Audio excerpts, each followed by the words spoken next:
Hi friends, அஸ்ஸலாமு அலைக்கும்.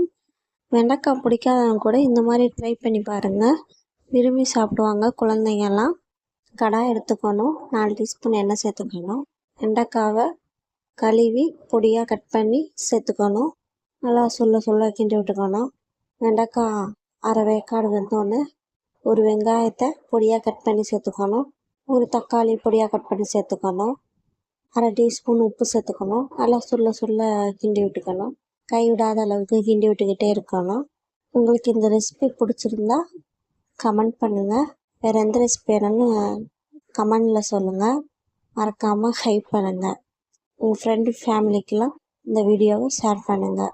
இந்த வீடியோ பிடிச்சிருந்தா ரெட் ஹார்ட் கொடுங்க.